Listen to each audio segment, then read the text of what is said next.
Hello, good morning to sir. My name is Bobby Erickson, DEM 1221151. Okay, now I will present about country culture personality of Philippines. Point one is language barrier.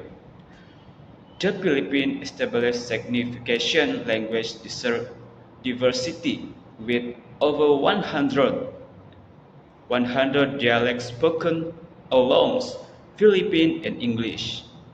Effect communication may require translation service as proficient in Philippine or English may not assure comprehension across all regions.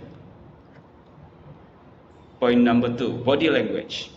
Body language is integral to communication in Philippine culture, conveying emotion and intentional. Maintaining eye contact is viewed as respectful, but prolonged eye contact may be interpreted as confrontational. The Manapo Getsu involving touching an elder hands to one is forehead signifies respect. And point number three, mindset or behavior. The Filipino mindset is shaped by values such as community, family, and hospital. Filipino demonstrate realizing and a positive outlook, embodying the value of bahalana or come what may. Here, influence behavior by encouraging mindset and avoiding shame or embarrassment. And lastly, understanding and appreciating the culture elements are essential for gaining insight into Filipino mindset and behavior. That's all for me. Thank you. Greetings, my name is Vivera Kresana Jesam and my ID number is DM03222036. In this video, I will explain about business management negotiation in Philippines. Firstly, Filipinos' attitude and style when negotiate. In the Philippines, leveraging relationship is a crucial component of any negotiation strategy. For Filipinos, bargaining is typically a cooperative approach to settling problems. In a business deal, it is the obligation of both parties to come to an agreement, even though the buyer is in a stronger position. They will prioritize long-term benefits and anticipate long-term commitments from their business partners. The main approach to negotiation is cooperative, but unless it is their only means of preventing the negotiation from being stuck, people might not be prepared to accept compromise. It is critical that harmonious connections are maintained at all times. Although everyone should act in their own best interests, Filipinos like to find win-win solution and dislike competition. Other than that is pace of negotiation. The majority of Filipinos operate in polychronic styles. They are used to pursuing several tasks and objectives at once. During negotiation, they could flip back and forth between subjects instead of going through them one after the other. Negotiators from countries with very monochronic culture like the US, the UK, or Germany could find this approach perplexing, frustrating, or even irritating. In any event, when you see this behavior, maintain your composure and avoid become irritated or angry. That's all from me. Thank you. Hi and Assalamualaikum. My name is Farah Emazura binti Dison Elasafar and my ID is DM1221213. And I'm going to continue with communication. Effective communication in Filipino negotiation is characterized by indirectness and tact. Non-verbal cues and gentle language often convey messages emphasizing the importance of reading between the lines. Establishing trust through personal conversation and small talk before delving into business discussion is a cultural norm, paving the way for open and fruitful negotiation. The art of communication in the Philippines extends beyond words, relying on nuanced expression and subtle gestures. After that, flexibility and adaptability. Filipinos are renowned for their adaptability and resilience. Negotiation should embrace a flexible approach and acknowledging the fluid nature of businesses dynamics in Philippines. A willingness to adapt strategy and plans demonstrates respect for the ever-changing landscape, fostering an environment conducive to successful negotiation. In essence, negotiating success in the Philippines requires a nuanced blend of professionalism, cultural sensitivity, and adaptability. Recognizing the interconnectedness of business and relationship is pivotal for effective business and company management negotiation. Embracing the unique aspects of Filipino culture contributes to building trust, fostering collaboration, and achieving mutually benefits outcome in the dynamic business landscape of the Philippines. Okay, that's all for me. Thank you.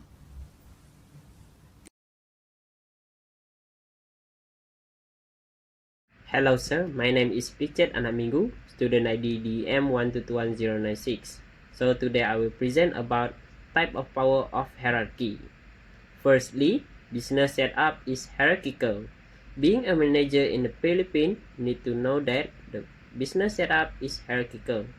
Foreign manager need to consider the need to maintain a formal manner and pay strict attention to titles, position, and hierarchical relationship.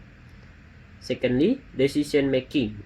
In decision making, even while hierarchical systems are still prevalent in many firms, decisions are typically taken after stakeholders have reached a consensus. Very few people are fully empowered to make legally binding decisions about anything other than everyday affairs. Thirdly, boss and team player. Boss and team player in this hierarchical culture, privilege are based on rank. At the top of organization, decisions are made, but not before spending a lot of time developing agreement. Lastly, communication and negotiation style. Communication and negotiation style in general, people in the Philippines communicate indirectly and politely, emphasizing respect for hierarchy and authority.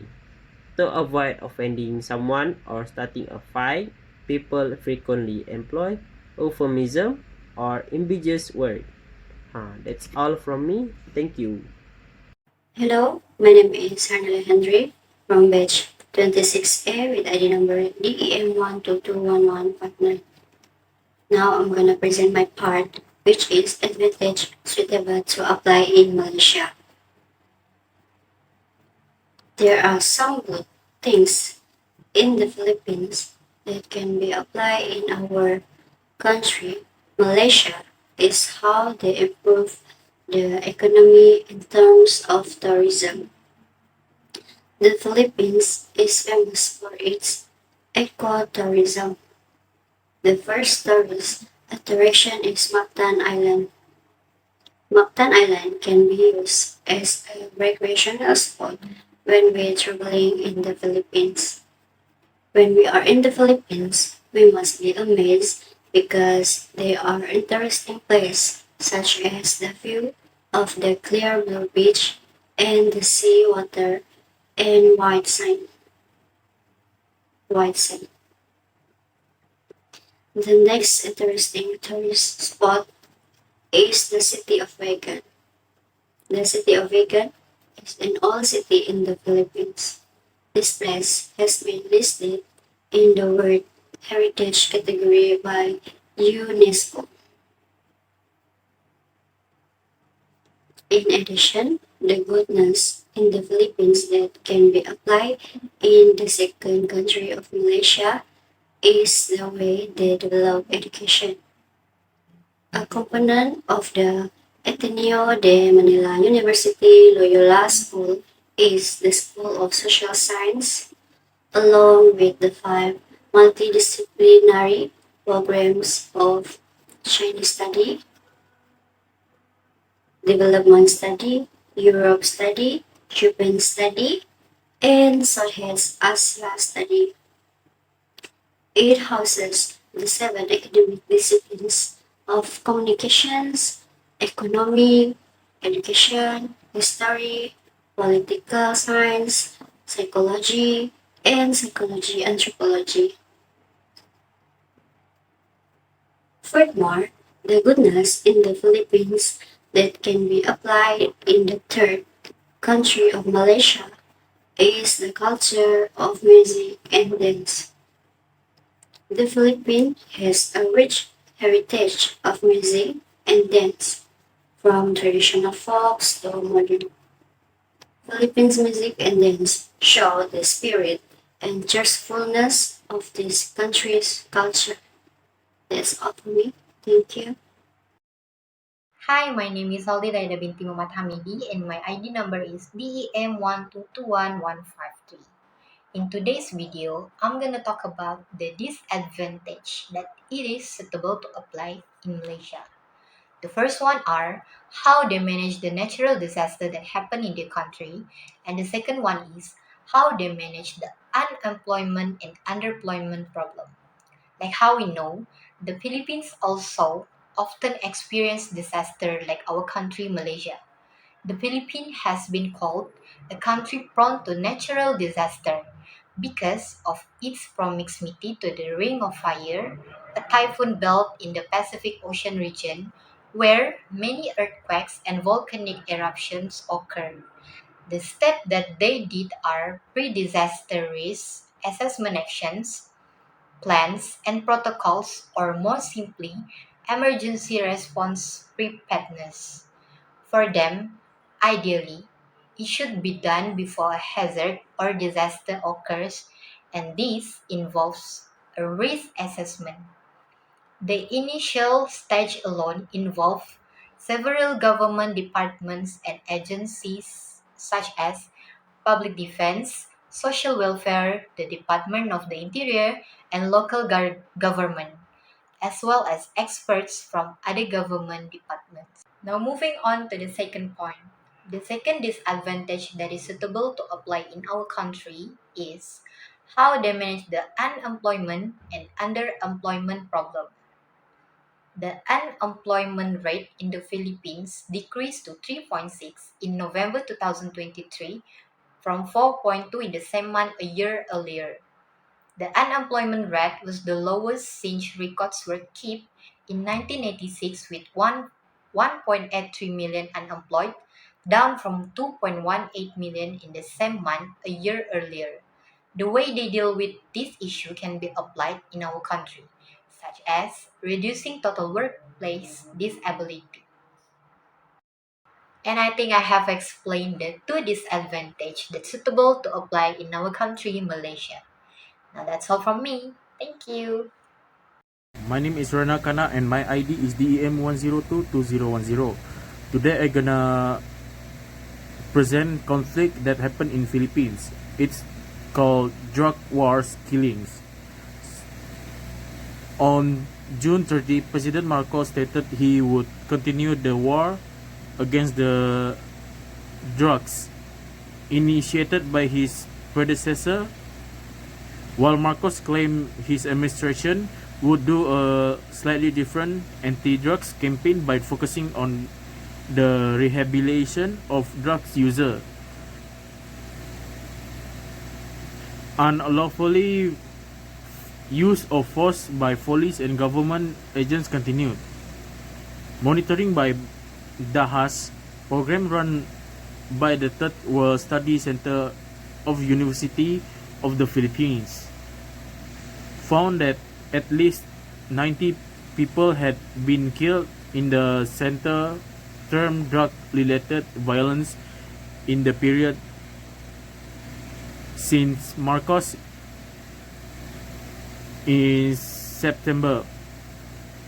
The government reported that members of the Philippines National Police and the Philippine Drug Enforcement Agency killed 6,252 individuals during anti-drugs operation from July 1st, 2016 to May 31, 2002.